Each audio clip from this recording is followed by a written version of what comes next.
Hello दोस्तों, स्वागत करता हूं आप सभी का आपके अपने परिवार दीक्षित एजुकेशन अड्डा पर। दोस्तों कैसे हैं आप सभी। उम्मीद करता हूं आप सभी बढ़िया होंगे और अपनी पढ़ाई को कंटिन्यू कर रहे होंगे।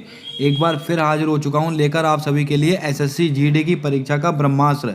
आपके एसएससी जीडी की परीक्षाओं में जो सवाल पूछे गए हैं प्रीवियस ईयर के अंदर, वो सारे सवाल हम दोस्तों डेली का डेली डिस्कस कर रहे हैं। आज भी दोस्तों मोस्ट इंपॉर्टेंट और मोस्ट एक्सपेक्टेड क्वेश्चन आपके सामने लेकर हाजिर हो चुका हूं। सारे सवाल आप अपनी कॉपी के अंदर वन लाइनर नोट्स के रूप में नोट करके रखिएगा। 100% आपको वहां से बहुत ज़्यादा फायदा मिलने वाला है इस क्लास से।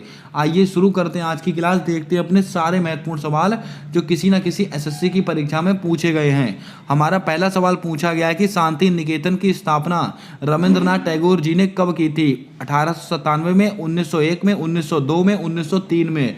दोस्तों आपको बता दें, जो शांति निकेतन की स्थापना रविंद्रनाथ टैगोर जी ने की थी और दोस्तों कब की थी, ये वर्ष 1901 ईस्वी में की थी। तो आपका राइट आंसर आएगा ऑप्शन नंबर बी, आपका बिल्कुल सही जवाब होगा। अगर आपसे क्वेश्चन पूछ ले कि ये शांति निकेतन की स्थापना रविंद्रनाथ टैगोर ने कहां पर की थी, तो याद रखिएगा वेस्ट बंगाल में। कहां पर? पश्चिम बंगाल में की थी। ये बात आपको याद रखनी है, परीक्षा में यह सवाल भी आपसे पूछा जा सकता है। अब दोस्तों आपको बताना है भारतीय कम्युनिस्ट पार्टी, भारतीय कम्युनिस्ट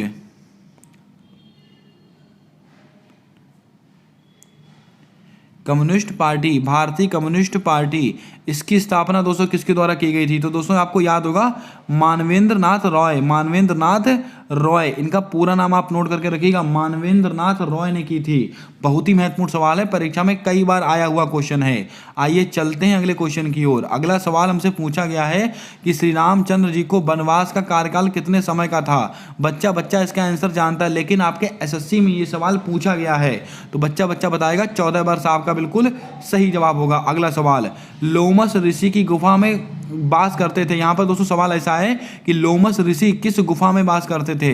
यह सवाल भी आपका एसएससी में पूछा गया सवाल है। बराबर की गुफा, भीमबेटका की गुफा, वैदिक कालीन गुफा या पासवान की गुफा। दोस्तों आपको बता दें जो लोमस ऋषि थे वो बराबर की गुफा में वास करते थे। तो इसका राइट आंसर हो जाएगा ऑप्शन नंबर ए, आपका बिल्कुल सही जवाब होगा। चलिए बढ़ते हैं अगले क्वेश्चन की ओर। अगला क्वेश्चन पूछा गया था कि इंदौर घराने के संस्थापक किसको माना जाता है। मोस्ट इंपॉर्टेंट क्वेश्चन और मोस्ट एक्सपेक्टेड क्वेश्चन है आपके एसएससी की परीक्षा के लिए।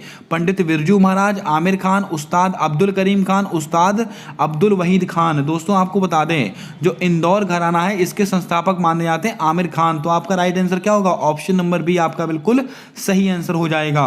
अगर दोस्तों आपसे क्वेश्चन पूछ ले उस्ताद अब्दुल करीम खान और उस्ताद अब्दुल वहीद खान, ये दोनों दोस्तों किराना घराना, कौन सा, किराना घराना, किराना घराना, किराना घराना के संस्थापक किसको माना जाता है। ये दोस्तों इन दोनों को माना जाता है, अब्दुल करीम खान और अब्दुल वहीद खान। दोस्तों आपको याद होगा पंडित जसराज, पंडित जसराज, इनका संबंध किस घराने से है। इसका जवाब आपको कमेंट कर बताना है और ये सवाल आपके परीक्षा में पूछा भी गया है। याद रखिएगा जो पंडित जसराज हैं वो मेवाती घराने से संबंध रखते हैं। कौन सा, वो दोस्तों मेवाती घराने से संबंध रखते हैं पंडित जसराज।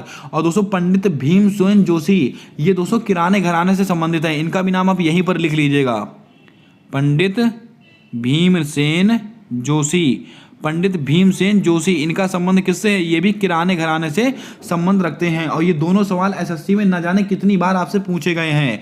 और पंडित बिरजू महाराज तो आप जानते ही होंगे कि लखनऊ घराने से संबंधित हैं। चलिए बढ़ते हैं अगले क्वेश्चन की ओर। अगला सवाल पूछा गया कि कजरी लोक नृत्य का संबंध किस राज्य से है। झारखंड, उत्तर प्रदेश, बिहार, छत्तीसगढ़। दोस्तों याद रखना है कजरी, नौटंकी, चरकुला, ये सबके सब कहां से संबंध रखते हैं, उत्तर प्रदेश। तो उत्तर प्रदेश आपका बिल्कुल सही जवाब होगा। आपका कजरी हो गया, नौटंकी, नौटंकी, चरकुला, चरकुला, रासलीला,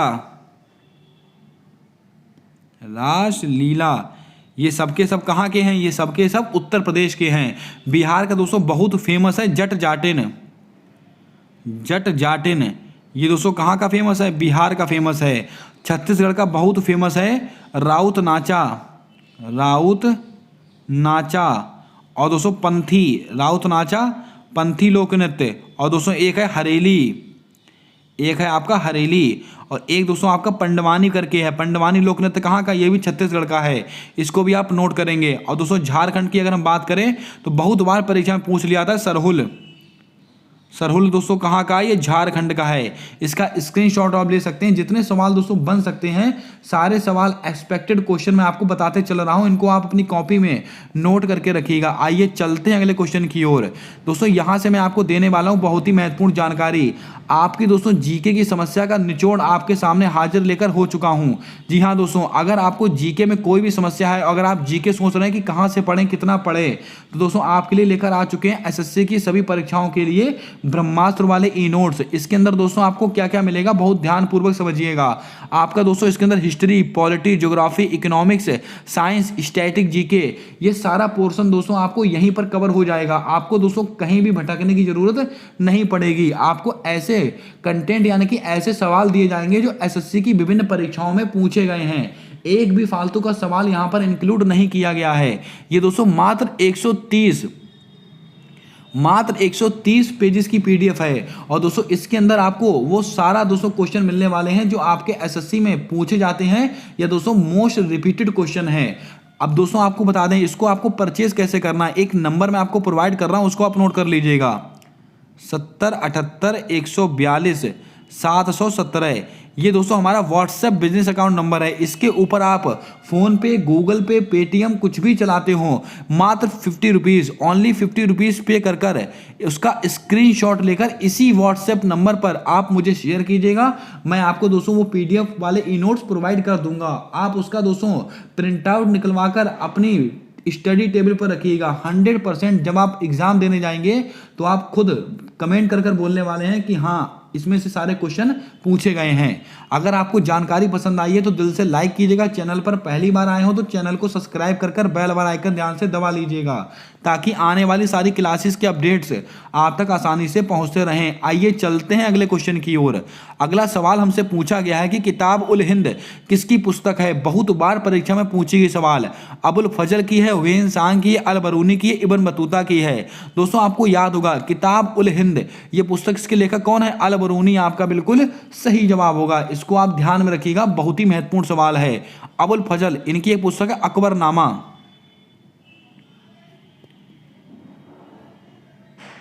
अकबरनामा ये किसकी है, ये अबुल फजल की है। दोस्तों आपको याद होगा इब्न बतूता इनकी एक पुस्तक है रहेला।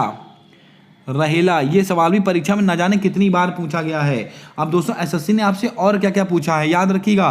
दोस्तों अगर आपसे क्वेश्चन पूछे कि हुसैन सांग किसके शासनकाल में भारत आया था, हर्षवर्धन के, किसके, हर्षवर्धन के शासनकाल में भारत आया था। अगर क्वेश्चन पूछे इब्न बतूता किसके शासनकाल में था, मोहम्मद बिन तुगलक के शासनकाल में भारत आया था। इतनी जानकारी आपको होनी चाहिए, परीक्षा में आते हुए सवाल हैं। आइए चलते हैं अगले क्वेश्चन की ओर। विनेगर में कौन सा अम्ल पाया जाता है। दोस्तों अगर आपके क्वेश्चन में सिरका लिख के आए तो वही ये मतलब होता है। विनेगर कह लीजिएगा या सिरका कह लीजिएगा, एक ही बात है। इसमें कौन सा अम्ल पाया जाता है, हाइड्रोक्लोरिक अम्ल, एसिटिक अम्ल, सिट्रिक अम्ल, लैक्टिक अम्ल। दोस्तों आपको याद होगा अगर आप एसएससी का एग्जाम देने जा रहे हैं तो अम्ल, क्षार और विटामिन, यहां से सवाल आपसे 100% पूछा जाता है। विनेगर में कौन सा अम्ल पाया जाता है तो याद रखिएगा एसिटिक अम्ल। तो आपका राइट आंसर हो जाएगा ऑप्शन नंबर बी, आपका बिल्कुल सही जवाब होगा। हाइड्रोक्लोरिक अम्ल इसको बोलते हैं HCl।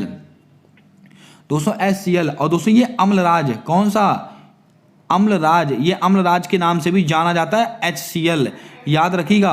अब दोस्तों बात करते हैं ऑप्शंस को लेकर। सिट्रिक अम्ल ये दोस्तों किस में पाया जाता है, एक लैक्टिक अम्ल होता है, एक सिट्रिक अम्ल होता है। दोस्तों लैक्टिक अम्ल पाया जाता है दूध में। सिट्रिक अम्ल दोस्तों ये पाया जाता है आपका नींबू में, किसमें, ये नींबू में पाया जाता है, नींबू में। और दोस्तों आपको याद होगा टार्टरिक अम्ल ये आपका पाया जाता है इमली में, किसमें, इमली में पाया जाता है। अब दोस्तों मैं आपको बता दूं एक होता है दोस्तों मैलिक अम्ल, कौन सा, मैलिक अम्ल, ये दोस्तों आपका पाया जाता है सेब में, किसमें, ये आपका पाया जाता है सेब के अंदर। दोस्तों एक अम्ल और बच रहा है, अभी मुझे याद नहीं आ रहा, फार्मिक अम्ल, कौन सा, फार्मिक अम्ल, ये भी लिख लीजिएगा। फार्मिक अम्ल ये पाया जाता है आपका लाल चींटी में पाया जाता है ये अम्ल। उम्मीद करता हूँ सारे अम्ल आपने नोट कर लिए होंगे। अब दोस्तों एक अम्ल बहुत परीक्षा में पूछा जाता है, वो भी मैं आपको नोट करा देता हूं, इसका आप स्क्रीनशॉट ले लीजिएगा। मैंने क्या क्या बताया आपको, HCl हाइड्रोक्लोरिक अम्ल, इसको कहते हैं अम्लराज। टार्टरिक अम्ल पाया जाता है इमली के अंदर। मैलिक अम्ल दोस्तों पाया जाता है सेब के अंदर। और सिट्रिक अम्ल पाया जाता है नींबू के अंदर। लैक्टिक अम्ल पाया जाता है दूध के अंदर। और फॉर्मिक अम्ल पाया जाता है चींटी के अंदर। अब दोस्तों एक दोस्तों अम्ल बचता है ऑक्जेलिक अम्ल। कौन सा? ऑक्जेलिक अम्ल। ये दोस्तों किसमें पाया था? ये टमाटर में पाया था। किसमें? टमाटर में। और टमाटर का जो लाल रंग होता है वो दोस्तों लाइकोपीन के कारण होता है। किसके? लाइकोपीन। लाइकोपीन। ये लीजिए दोस्तों, पूरे सवाल का मैंने निचोड़ आपके सामने रख दिया है। सवाल एक है, 8 से 10 सवाल बताए मैंने, इसको आप नोट करते चलिएगा। आइए चलते हैं अगले क्वेश्चन की ओर। वर्ष 2011 की जनगणना के अनुसार महिला की साक्षरता दर कितनी थी? अगर आप एसएससी का एग्जाम देने जा रहे हैं तो 2011 की जनगणना पढ़कर जाएं। हर शिफ्ट में आपको सवाल देखने को मिलेगा। 74.04%, 82.14%, 65.46%, 93.91%। मुझे नहीं लगता इसका आंसर बताने की जरूरत है। कल भी हमने डिस्कस किया था, 2011 की जनगणना के अनुसार भारत की कुल साक्षरता दर थी 74। भारत की अगर कुल साक्षरता दर पूछे तो कुल साक्षरता दर थी 74.04%, जिसमें से पुरुषों की साक्षरता दर थी 82.14%। ये पुरुषों की है। और महिलाओं की साक्षरता दर है 65.46%। तो आपका राइट आंसर आएगा ऑप्शन नंबर सी, आपका बिल्कुल सही आंसर होगा। और केरल की सबसे अधिक साक्षरता दर है जो कि दोस्तों 93.91%, यानी कि लगभग 94% है। चलिए बढ़ते हैं अगले क्वेश्चन की ओर। चंद्रगुप्त मौर्य की दक्षिणतम सीमा कौन सी थी? ये लीजिए, तमिलनाडु, केरल, कर्नाटक, महाराष्ट्र। दोस्तों आपको बता दें, जो चंद्रगुप्त मौर्य थे इनकी दक्षिणतम सीमा थी कर्नाटक। तो आपका राइट आंसर हो जाएगा ऑप्शन नंबर सी, बिल्कुल सही आंसर होगा। इसको भी आप याद रखिएगा। आइए चलते हैं अगले क्वेश्चन की ओर। गांधी इरविन समझौता किस वर्ष हुआ था? दोस्तों मॉडर्न हिस्ट्री का लल्लन टॉप क्वेश्चन है और परीक्षा में न जाने कितनी बार आपसे पूछा गया है। 1929, 1930, 1931, 1932। यहां से मैं आपको दोस्तों 8 से 10 ऐसे सवाल बताऊंगा जो आपकी परीक्षा में आपको देखने को मिलेंगे, आपको नंबर दिला के जाएंगे। दोस्तों गांधी इरविन समझौता हुआ था 5 मार्च 1931 को। तो आपका राइट आंसर क्या हो जाएगा? ऑप्शन नंबर सी आपका बिल्कुल सही जवाब होगा। कब हुआ था? 5 मार्च 1931। अब दोस्तों 1931 में एक घटना और हुई थी, 23 मार्च 1931। 23 मार्च 1931 को दोस्तों क्या हुआ था? सरदार भगत सिंह, सुखदेव और राजगुरु जी को फांसी कब हुई थी? 23 मार्च 1931 को। ये 2 सवाल नोट कीजिएगा। अब दोस्तों आपको याद होगा 1929, इसको क्या हुआ था? दोस्तों इसको हुआ था लाहौर अधिवेशन। लाहौर अधिवेशन। लाहौर अधिवेशन, इसमें पूर्ण स्वराज की मांग की गई थी। लाहौर अधिवेशन में पूर्ण स्वराज की मांग कब की गई थी? 1929 में। और ये कब हुआ था? 1929 में। इसको आप याद रखिएगा। 1930, इसको क्या हुआ था? सविनय अवज्ञा आंदोलन। लिख लीजिएगा, परीक्षा में छपेगा सवाल। सविनय अवज्ञा आंदोलन कब का है? 1930 का है। अब दोस्तों आपको बता दें 1930, 1931, 1932, इसमें दोस्तों क्या हुआ था? पहला गोलमेज सम्मेलन, दूसरा गोलमेज सम्मेलन, तीसरा गोलमेज सम्मेलन। और दोस्तों आपको याद होगा तीनों गोलमेज सम्मेलन में भाग लेने वाले एकमात्र कौन थे? डॉक्टर भीमराव अंबेडकर। और महात्मा गांधी जी ने दोस्तों कौन से गोलमेज सम्मेलन में भाग लिया था? दूसरे वाले में। और दूसरा कब हुआ था? 1931 में। याद रखिएगा, बहुत ही महत्वपूर्ण क्वेश्चन है सारे के सारे। 1932 में दोस्तों एक घटना और हुई थी, पूना पैक्ट। क्या हुआ था? पूना पैक्ट। किसके किसके बीच में हुआ था? तो दोस्तों आपको याद होगा महात्मा गांधी और डॉक्टर भीमराव अंबेडकर के बीच में हुआ था, यरवदा जेल के अंदर। उम्मीद करता हूं आपने नोट कर लिया होगा। कराची अधिवेशन कब हुआ था? तो ये 1931 में हुआ था। इसको भी आप याद रखिएगा, सरदार वल्लभ भाई पटेल ने इसकी अध्यक्षता की थी। आइए चलते हैं अगले क्वेश्चन की ओर। गुलाबों और सपेरा नृत्य का संबंध किस राज्य से है? लगा लीजिएगा स्टार, अति महत्वपूर्ण क्वेश्चन है ये। गुजरात, राजस्थान, तमिलनाडु, बिहार। दोस्तों आपको बता दें गुलाबों और सपेरा नृत्य का संबंध है आपका उत्तर नंबर बी, यानी कि राजस्थान आपका बिल्कुल सही आंसर होगा। अब अगर आपसे पूछ ले गणगौर फेस्टिवल ये कहाँ का? ये भी राजस्थान का है। याद रखिएगा, बहुत ही महत्वपूर्ण क्वेश्चन है। अगर आपसे दोस्तों पूछा जाए गुजरात भवई लोकनृत्य का संबंध कहाँ से है? गुजरात से। गरबा कहाँ का है? गुजरात है। लेकिन अगर आपसे ऐसे कह दे गरवी कहाँ का? गरवी गरवी, ये दोस्तों आपका राजस्थान का है गरवी, लेकिन गरवा कहाँ का है? ये गुजरात का है। बहुत थोड़ा सा डिफरेंस है, लेकिन परीक्षा में ऐसे ही क्वेश्चन आपसे पूछ लिए जाते हैं। दोस्तों थाई पुसम त्योहार कहाँ पर आता है? थाई पुसम त्योहार याद रखिएगा, जो थाई पुसम त्योहार है वो तमिलनाडु में मनाया जाता है। चलिए बढ़ते हैं अगले क्वेश्चन की ओर। मानव के द्वारा बनाया गया पहला खाद्य कौन सा था? तो दोस्तों बच्चा जानता है, यूरिया बनाया गया था। तो आपका सही आंसर क्या होगा? यूरिया। और दोस्तों कौन से वैज्ञानिक ने बनाया था? होलर नामक वैज्ञानिक थे। कौन थे? होलर नामक वैज्ञानिक ने बनाया था। इसको भी आप याद रखिएगा। अगला क्वेश्चन है, कृष्णा नदी का उद्गम किस राज्य से होता है? लगा लीजिएगा स्टार, ये सवाल भी हमारे लिए महत्वपूर्ण है। महाराष्ट्र, गुजरात, मध्य प्रदेश, पंजाब। दोस्तों आपको याद होगा महाबलेश्वर की पहाड़ी कहां से है? महाराष्ट्र। तो आपका राइट आंसर आएगा ऑप्शन नंबर ए, आपका बिल्कुल सही जवाब होगा। दोस्तों कृष्णा नदी कहां से निकलती? महाबलेश्वर की पहाड़ी से। महाबलेश्वर की पहाड़ी से निकलती कृष्णा नदी। और कहां पर स्थित है? महाराष्ट्र में। और दोस्तों कृष्णा नदी पर दोस्तों क्या क्या स्थित है, ये आप ध्यान में रखिएगा। नागार्जुन सागर बांध क्या क्या है? नागार्जुन सागर बांध। नागार्जुन सागर बांध किस नदी पर स्थित है? कृष्णा नदी पर स्थित है। अलमाटी बांध, अलमाटी बांध किस नदी पर स्थित है? कृष्णा नदी पर स्थित है दोस्तों। और इसकी सहायक नदियां कौन कौन सी हैं? मूसी नदी, तुंगभद्रा, घाट प्रवाह, माल प्रवाह। याद रखिएगा, घाट प्रवाह, माल प्रवाह, मूसी नदी और तुंगभद्रा, ये सबकी सब कृष्णा नदी की सहायक नदियां हैं। अगला क्वेश्चन, ऐ दिल है मुश्किल गीत को किसके द्वारा गाया गया? ऐसे भी सवाल आपसे पूछ लिए जाते हैं दोस्तों। ऐ मेरे वतन के साथियों जरा आंख में भर लो पानी, ये दोस्तों आपने सॉन्ग सुना होगा, कितना प्यारा गाना है। ये किसने गाया? कुछ ऐसे सवाल दोस्तों एसएससी आपसे पूछता है, तो बच्चा बता देगा अरिजीत सिंह का दोस्तों गाया हुआ गाना है ऐ दिल है मुश्किल। अगला क्वेश्चन है, रेगुलेटिंग एक्ट को कब पारित किया गया था? तो दोस्तों आपको याद होना चाहिए 1773 ईस्वी में रेगुलेटिंग एक्ट को पारित किया गया था, याद रखिएगा। अब दोस्तों आपको एक सवाल बताना है, कमेंट कर आप जल्दी से बताएं। ब्रह्म समाज, ब्रह्म समाज की स्थापना राजा राम मोहन राय ने की थी। बच्चा जानता है, लेकिन जब बताएं कि दोस्तों कब की थी, वो डेट आपको कमेंट कर बतानी है कि ब्रह्म समाज की स्थापना कब हुई थी। अगला क्वेश्चन है, अगला सवाल पूछा गया कि ऐरावतेश्वर मंदिर का निर्माण किस वंश के द्वारा कराया गया था? कुषाण वंश, चोल वंश, पल्लव वंश, सैयद वंश। दोस्तों आपको याद होगा जो ऐरावतेश्वर मंदिर है वो चोल वंश के द्वारा कराया गया था। तो आपका राइट आंसर क्या होगा? चोल वंश आपका बिल्कुल सही जवाब होगा। और ऐरावतेश्वर मंदिर कहां पर स्थित है? तमिलनाडु में स्थित है। कहां पर? तमिलनाडु में स्थित है, याद रखिएगा, सवाल पूछा गया है। और बृहदेश्वर मंदिर, बृहदेश्वर मंदिर, यह मंदिर भी दोस्तों चोल शासकों के द्वारा बनाया गया था। कौन थे चोल शासक? राजराज प्रथम, इनके द्वारा बनवाया गया था ये बृहदेश्वर मंदिर। और ये कहां पर स्थित है? तंजावुर तमिलनाडु में स्थित है। अगला सवाल, गिरफ्तारी और विरोध के संरक्षण में निम्नलिखित में से कौन सा अनुच्छेद है? अनुच्छेद 19(1)(a), अनुच्छेद 20, अनुच्छेद 22, अनुच्छेद बी और सी दोनों। क्या होगा आपका राइट आंसर? जल्दी से बताएं, परीक्षा में न जाने कितनी बार सवाल पूछा गया है। दोस्तों आपको बता दें, गिरफ्तारी और विरोध के संरक्षण से संबंधित अनुच्छेद है आपका अनुच्छेद नंबर 22। तो आपका राइट आंसर आएगा option number B, option number C आपका बिल्कुल सही जवाब होगा। अब दोस्तों आपको बात करते हैं, ये देखो, ये देखिएगा अनुच्छेद नंबर 19(a), इसमें दोस्तों क्या है? अभिव्यक्ति की स्वतंत्रता, यानी कि व्यक्ति के जो बोलने का अधिकार है, चुप रहने का अधिकार है। ये बात कौन से आर्टिकल में है? Article number 19(a). अब दोस्तों 19(a), 19(b), 19(c), 19(d), 19(e), ये परीक्षा में ना जाने कितनी बार पूछे गए हैं, ये भी मैं आपको बता देता हूं। जैसे कि 19(a) में क्या? अभिव्यक्ति की स्वतंत्रता। 19(b) में क्या है? कहीं भी शांतिपूर्वक सभा करने की स्वतंत्रता, बिना हथियारों के सभा करने की स्वतंत्रता। 19(c) में क्या है?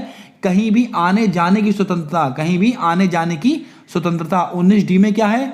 कहीं भी दोस्तों रहने की स्वतंत्रता, यानी कि कहीं भी बस जाने की स्वतंत्रता। और 19(e) में क्या है? कोई भी व्यापार करने की स्वतंत्रता। याद रखिएगा, ये पांचों आर्टिकल आपकी कॉपी में होने चाहिए, परीक्षा में ना जाने कितनी बार पूछे गए हैं। आइए चलते हैं अगले क्वेश्चन की ओर।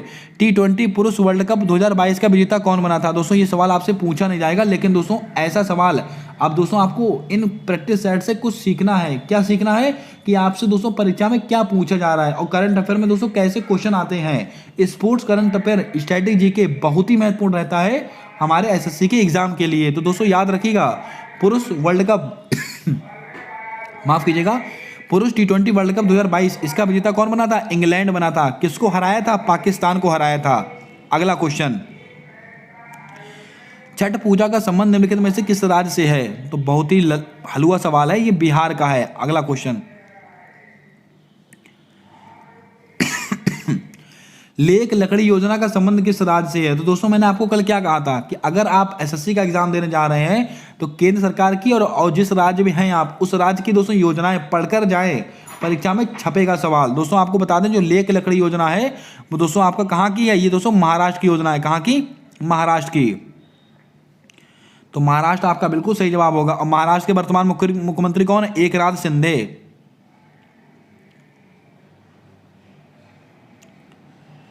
एकनाथ शिंदे। त्रिपुरा के मुख्यमंत्री कौन है? डॉक्टर मानिक शाह। और त्रिपुरा की दोस्तों मूल भाषा क्या है? कोकबरोक। त्रिपुरा का बहुत फेमस फेस्टिवल है खारची, बहुत बार परीक्षा में पूछा जाता है खारची। इसको भी आप लिख लें, अच्छे सवाल हैं सारे के सारे। अगला क्वेश्चन, सरसों के तेल में कौन सा एसिड पाया जाता है? आप सवाल का लेवल देखिएगा दोस्तों। मोनो अनसैचुरेटेड फैटी एसिड पाया जाता है, इरूसिक एसिड पाया जाता है, ओलिक एसिड पाया जाता है, उपरोक्त सभी। दोस्तों आपको बता दें सरसों के तेल में मुख्यतः अगर आपसे क्वेश्चन ऐसा पूछा जाए क्षमा कीजिएगा, सरसों के तेल में मुख्यतः कौन सा एसिड पाया जाता है? तो दोस्तों याद रखना है सरसों के तेल में मुख्यतः ये इरूसिक एसिड पाया जाता है। कौन सा? इरूसिक है।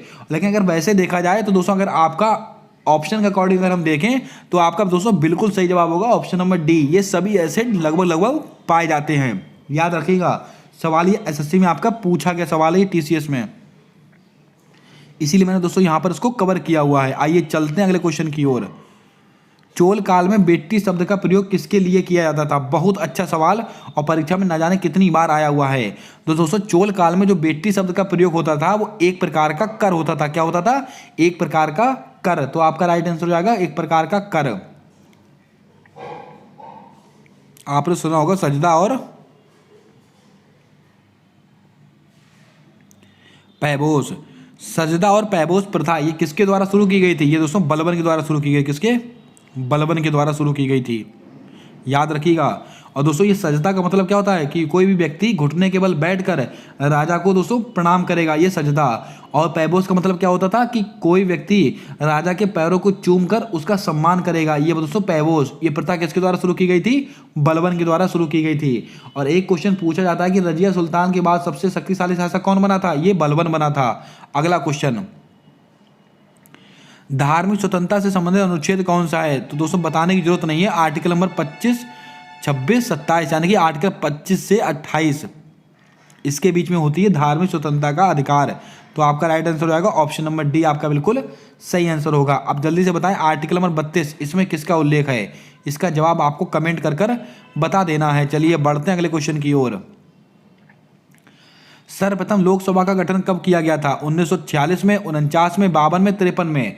याद रखिएगा सबसे पहले लोकसभा का गठन किया गया था 1952 में। तो आपका राइट आंसर हो जाएगा ऑप्शन नंबर सी, बिल्कुल आपका बिल्कुल सही जवाब होगा। सरला, ये ट्रिक तो मैंने आपको रट गई होगी। सासे संसद इसका उल्लेख है आर्टिकल नंबर 79 में। रासे राज्यसभा इसका उल्लेख है आर्टिकल नंबर 80 में। लासे लोकसभा इसका उल्लेख है आर्टिकल नंबर 81 में। याद रखिएगा। अगला सवाल, रूरल बैकयार्ड पिगरी स्कीम किसके द्वारा शुरू की गई थी? दोस्तों याद रखिएगा ये स्कीम शुरू की गई थी मेघालय के द्वारा। तो मेघालय आपका बिल्कुल सही जवाब होगा। और कॉनरेड संगमा इसके वर्तमान में कौन है? मुख्यमंत्री हैं। और नागालैंड के कौन है? नेफ्यू रियो। कौन है? नेफ्यू रियो। अगला सवाल, आज का हमारा अगला और अंतिम सवाल है कि वेम्पति चिन्ना सत्यम का संबंध किस शास्त्रीय नृत्य से है? कुचिपुड़ी, मणिपुरी, भरतनाट्यम या कथकली? दोस्तों आपको याद होगा वेम्पति चिन्ना सत्यम का संबंध है आपका कुचिपुड़ी से। तो आपका राइट आंसर क्या होगा? कुचिपुड़ी आपका बिल्कुल सही जवाब हो जाएगा। दोस्तों अब आपको मैं कुछ महत्वपूर्ण टॉपिक बताता हूं। अगर आप एसएससी का एग्जाम देने जा रहे हैं उन टॉपिक को सुन लीजिएगा और उनको पढ़ना शुरू कर दीजिएगा। अगर आपका कोई सा भी एग्जाम है एसएससी का, 2011 की जनगणना, पंचवर्षीय योजनाएं, sports current affair, static GK में स्पोर्ट्स वाला क्वेश्चन, और दोस्तों आपका शास्त्रीय नृत्य, महत्वपूर्ण घराने, और दोस्तों आपका क्या होगा? महत्वपूर्ण वाद्य यंत्र, और दोस्तों आपका नदियों वाले क्वेश्चन, ये इतने चीज़ें आप पढ़ के जाइएगा। इसमें से दोस्तों 10 से 15 नंबर आपका यही इतने टॉपिक कवर कर लेते हैं। ये दोस्तों बहुत सारी शिफ्टों को कराने का दोस्तों ये एक्सपीरियंस है। इस एक्सपीरियंस के बेस पर मैं आपको बता रहा हूँ, यही सवाल आपसे घूम घाम के फिर से पूछे जाते हैं। अगर आज की क्लास आपको पसंद आई है तो क्लास को दिल से लाइक कीजिएगा। चैनल पर पहली बार आए हो तो चैनल को सब्सक्राइब कर बेल वाला आइकन ध्यान से दबा लीजिएगा, ताकि आने वाली क्लासेस के अपडेट्स आप तक आसानी से पहुंचते रहे। और जो नंबर दोस्तों मैंने आपको दिया है इसको आप नोट कर लीजिएगा। अगर आप ब्रह्मास्त्र वाले ई नोट्स चाहते हैं तो 50 रुपये आप किसी भी गूगल पे, फ़ोन पे से इस नंबर पर पे कर उसका स्क्रीनशॉट लेकर इसी व्हाट्सएप नंबर पर आप मुझे शेयर कीजिएगा। आपको दोस्तों वो ई नोट्स प्रदान कर दिए जाएंगे। यकीन मानिए वो ऐसे ई नोट्स होने वाले हैं जो दोस्तों आपको परीक्षा में बहुत हेल्प करने वाले हैं। अगर आप एसएससी का कोई सा एग्जाम देने वाले हो तो वो नोट्स आपके पास होने चाहिए। मिलते हैं नेक्स्ट क्लास में एक नए टॉपिक के साथ। तब तक के लिए जय हिंद, जय भारत। दोस्तों अपना सपोर्ट, अपना प्रेम हमारे यूट्यूब चैनल के साथ हमेशा यूं ही बनाकर रखिएगा।